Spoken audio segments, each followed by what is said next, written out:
Polynomial function.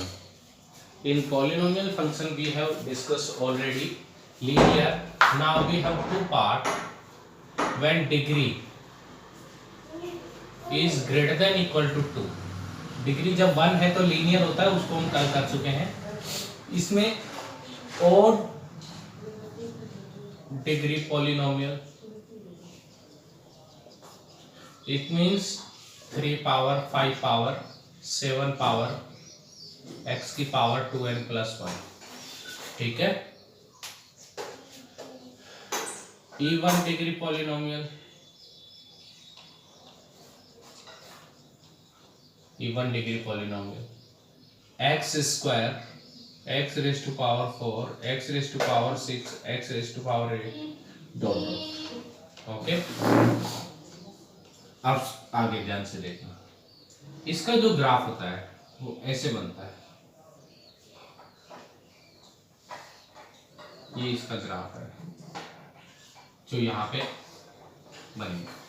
अगर आप x की पावर 3 का ग्राफ बनाएंगे तो 0 से लेके 1 तक तो स्लाइटली बहुत धीरे धीरे बढ़ेगा. बिटवीन 0 to 1, बिटवीन 0 to 1 में वैल्यू रखोगे 0 रखोगे 0 आएगा, 1 रखोगे 1 आएगा, 1/2 रखोगे तो 1/8 आएगा. बहुत कम छोटी वैल्यू देगा.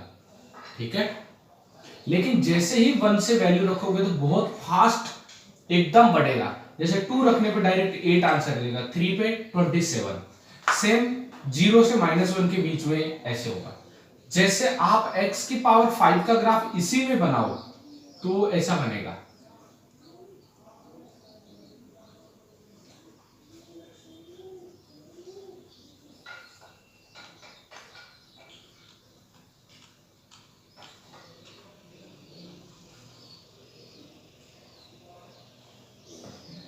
x की पावर 5 डॉटेड वाला मतलब 0 से 1 के बीच में अगर x की वैल्यू है, नहीं -1 से 1 के बीच में अगर x की वैल्यू है तो जो छोटी पावर वाला ग्राफ है उसकी वैल्यू ज्यादा होगी.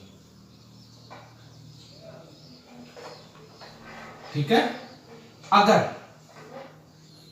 2 अगर 1 से तो ग्रेटर है और -1 से स्मॉल है, -1 से तो लेफ्ट में और 1 से राइट में है, तो जो बड़ा है वो बड़ी वैल्यू देगा.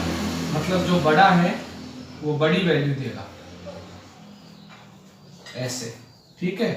जिसकी पावर ज्यादा है वो बड़ी वैल्यू देगा. क्लियर है. अब इवन डिग्री पॉलिनोमियल में क्या होता है? इवन डिग्री पॉलिनोमियल,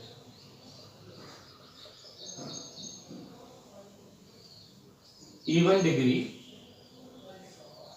पॉलिनोमियल, ये क्या होता है? इवन डिग्री पॉलिनोमियल में आप एक्स स्क्वायर का ग्राफ बनाएं, x एंड y.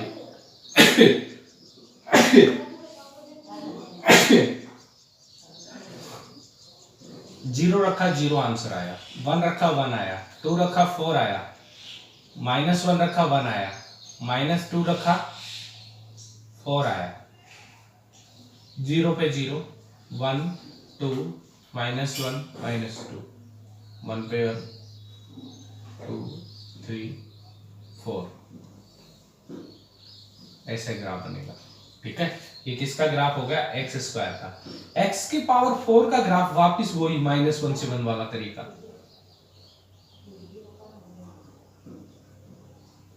ये x की पावर 4 का ग्राफ हो गया आपके लिए. इसका मतलब यहाँ पे भी वही तरीका, जब -1 से 1 के बीच में वैल्यू लेंगे तो जो छोटी पावर वाले ग्राफ होंगे विच गिव ग्रेटर वैल्यू, और -1 से तो ग्रेटर और -1 से स्मॉलर, 1 से तो राइट हैंड साइड में और -1 से कम, तब स्मॉलर पावर स्मॉलर वैल्यू देगी. ठीक है. अब डोमेन रेंज की बात करते हैं. और डिग्री, और डिग्री मतलब fx equal to x cube, एक अकेला फंक्शन ले लिया. डोमेन x की कोई भी वैल्यू रख सकते हो r, या यहाँ पे देख लो ऐसे जा रहे हो तो कहीं ना कहीं ऊपर नीचे ग्राफ दिख रहा है क्या? हाँ दिख रहा है. ऐसे जा रहे हो दिख रहा है सब जगह। रेंज, रेंज देखो, ग्राफ दिख रहा है क्या? दिख रहा है। इसका मतलब आर, डोमेन भी आर, रेंज भी आर। यहां पे आ जाओ, A1 degree, F x is equal to, ये एक ऐसे एग्जांपल लिया है कि एक्स स्क्वायर ही नहीं होता, एक्स की पावर 4 भी होता है। डोमेन आएगा, सब जगह आ रहा है। ये इसका मतलब ये नहीं कि यहाँ बैंड होगा, ये बहुत आगे तक ऐसे इंफिनिटी तक जा रहा है दोनों साइड में, ठीक है। इसलिए आर। रेंज, रेंज कितनी होगी? नहीं है, इधर नहीं है, यहां से चालू है, 0 से लेके इंफिनिटी तक, ठीक है। ये इंपॉर्टेंट है, बहुत ज्यादा काम आते हैं। अगली चीज, अगला ग्राफ है पैराबोलिक फंक्शन, हो चुका है हमारा।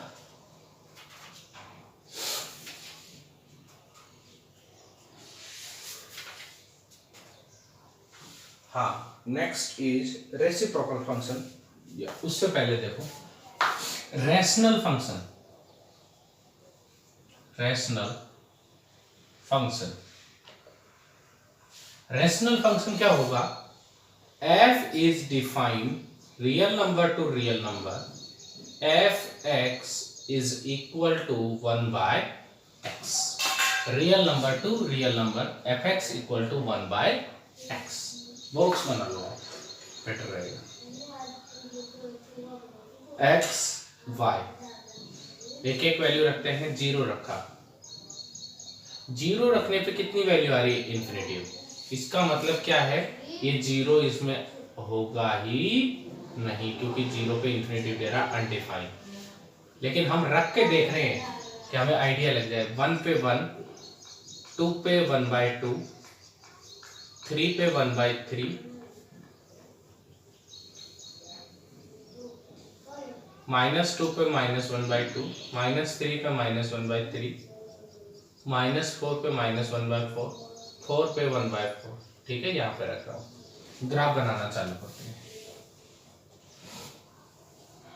देखो 0 पे रखा तो इंफिनिटी, 0 पे इंफिनिटी, या तो इधर आएगा या इधर आएगा, ठीक है। तो हम यहाँ पे ले लेते हैं, ये 1 है, ये भी 1 है, 1 पे 1 रहा, ये रहा। 2 पे कितना आ रहा है? 1/2, मतलब और छोटी वैल्यू आ रही है। 3 पे और छोटी वैल्यू आ रही है, 1/3। इसका मतलब ये यहां से तो ऐसे जाएगा, ठीक है। जैसे जैसे 0 के साइड में आते जाएंगे, वैसे वैसे इंफिनिटी की तरफ जाता जाएगा। आ गया? अब इधर आ जाओ, -1 पे -1 वैल्यू दे रहा है, -2 पे और छोटी वैल्यू दे रहा है, -3 पे और पास में। इसका मतलब ये यहाँ पे इंफिनिटी पे तो ऐसे जाएगा, ठीक है। ये आपका ग्राफ हो गया। अगर यहां से समझ में नहीं आता कि यहाँ पे तो ये इंफिनिटी पे क्यों गया और यहाँ पे इधर नीचे क्यों गया, यहाँ पे है 0+, 0 से प्लस की तरफ जाएंगे तो 0 से प्लस की तरफ इंफिनिटी, यहाँ पे 0 से थोड़ा माइनस की तरफ जाएंगे तो माइनस इंफिनिटी, ठीक है। इसके डोमेन और रेंज की बात कर लेते हैं। डोमेन, डोमेन में कोई भी वैल्यू नहीं रख सकते, क्यों? क्योंकि एक वैल्यू है जो नहीं रख सकते, वो है 0। अगर भाई रेंज, रेंज में भी 0 कभी नहीं आएगा, रेंज में भी 0, देखो 0 पे ग्राफ है ही नहीं ना, तो इस जगह इधर भी टच नहीं कर रहा, इधर भी टच नहीं कर रहा, 0 पे नहीं है, बाकी सब जगह देखो ग्राफ है, जो कि बस इस जगह नहीं है, ओनली 0 पे।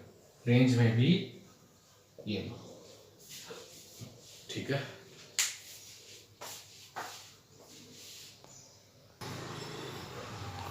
Next is signum function. Signum function, signum function क्या होता है?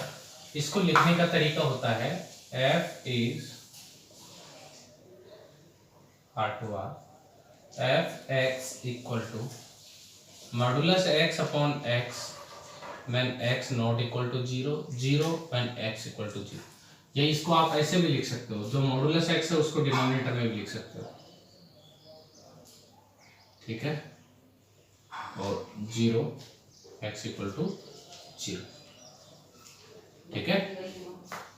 अगर आप सिंप्लीफाई करें मॉडुलस को, अगर मॉडुलस को सिंप्लीफाई किया when if you are taking x greater than 0, अगर ग्रेटर देन 0 तो प्लस x के साथ खुलेगा, वन आंसर, और अगर लेस देन 0 है तो माइनस x के साथ खुलेगा, देन -1, और ऑलरेडी 0 पे 0 दे रखा है, इसका मतलब आपके पास ओरिजिनल फंक्शन ये बनेगा 1 -1 0, या ऐसे ले लो -1 0 1, x लेस देन 0 पे -1, x इक्वल टू 0 पे 0 एंड x ग्रेटर देन 1 पे 1, ठीक है।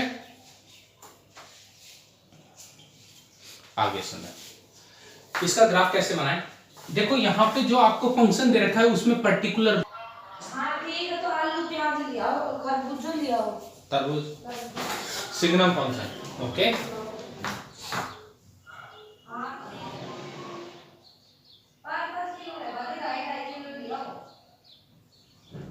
ये 0, ठीक है, 1 जैसे ही 1 से ग्रेटर देन 0, जैसे ही 0 से ग्रेटर वैल्यू रखेंगे तो हमेशा आंसर 1 आने वाला है। आप 1 रखोगे तो भी आंसर 1 आएगा, 2 रखोगे तो भी answer 1, if you are putting 3 then answer is 1, 4 answer is 1, ठीक है। क्यों? क्योंकि यहाँ पे x वेरिएबल या x स्क्वायर x क्यूब कुछ भी है ही नहीं, डायरेक्टली x पे डिपेंड ही नहीं कर रहा, बस ये है कि x ग्रेटर देन है, वहां पे हमेशा 1 आंसर देगा। ऐसे x लेस है, वहां पे -1 -2 -3 -4 -5, ठीक है। सब जगह एक तो ये 0 नहीं रख सकते, इधर गोला लगा दो, यहाँ पे भी 0 नहीं, जैसे 0 पे 1 -1 पे -1 -2 पे भी फिर -1 -3 पे फिर वापस सेम, ठीक है। 0 पे पर्टिकुलर खुद क्या दे रहा है 0, तो डार्क सर्कल 0 पे आएगा, ओके। ना तो यहां 0 आएगा आंसर, ना यहां 0 आ सकता है। डोमेन देखें तो डोमेन सारी वैल्यू ले रहे हैं, नेगेटिव ले ली, पॉजिटिव ले ली, 0 भी ले लिया।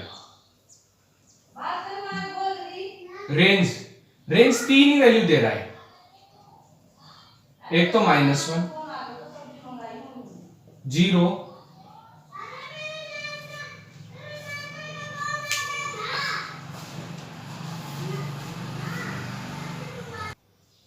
ग्रेटेस्ट इंटीजर फंक्शन, इसको रिप्रेजेंट कर फ्लोर फंक्शन भी बोलते हैं, फ्लोर फंक्शन, ये सिंबल है बॉक्स, ऐसे बॉक्स होता है, ठीक है। क्या मतलब होता है, it give always positive value, it give always positive value,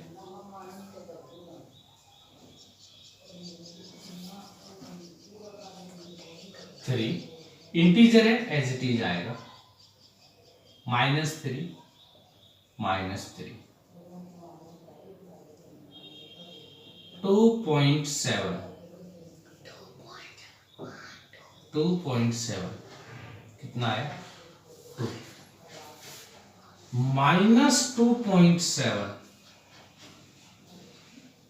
-2.7 ठीक है। कैसे ये आंसर कैसे आता है सुनना, इसको अगर मैं मॉडुलस x को लिखूं तो ये होगा, जो x की वैल्यू होगी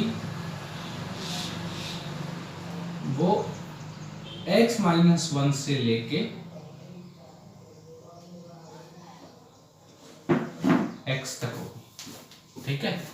x -1 से x तक मतलब क्या है, 2.7 लाई बिटवीन 2 and 3, ये दो इंटीजर के बीच में लाई करता है 2 and 3, whose left integer is 2, जिसके लेफ्ट साइड में इंटीजर क्या है 2, वो ही वैल्यू देगा, ठीक है। जैसे -2.7, इसके लेफ्ट में -3 होता है, राइट में -2 होता है, ठीक है, क्योंकि ये नेगेटिव वैल्यू है तो इधर नंबर छोटे होते जाएंगे, -3 -4 ऐसे। तो इसके लेफ्ट साइड में क्या है, -3, ठीक है, ये -3 हो गया लेफ्ट वैल्यू। अभी समझ में, ये इसका रूल है। आप ग्राफ कैसे बनाएंगे तो सुनिए,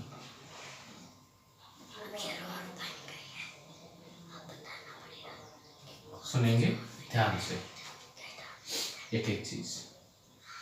सबसे पहले 0, 1 2 3 4 5, 1 2 3 4, -1 -2 -3 -4 -5 -1 -2 -3 -4।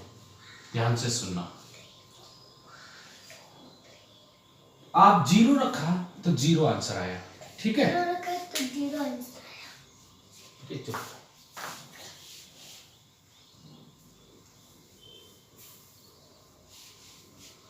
जैसे आपने 0 रखा तो इंटीजर वैल्यू 0 0 आ गया, 0.1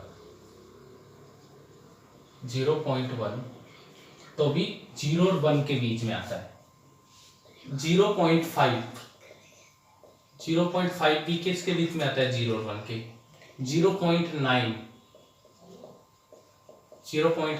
किस के बीच में आता है, 0 के बीच में, 1 जैसे ही 1 आया तो डायरेक्ट 1 आंसर देगा। इसका मतलब 0 से 1 तक सिर्फ 0 आंसर देगा, जैसे ही 1 नहीं लिया, जैसे ही आपने 1 लिया तो डायरेक्ट 1 आंसर देगा।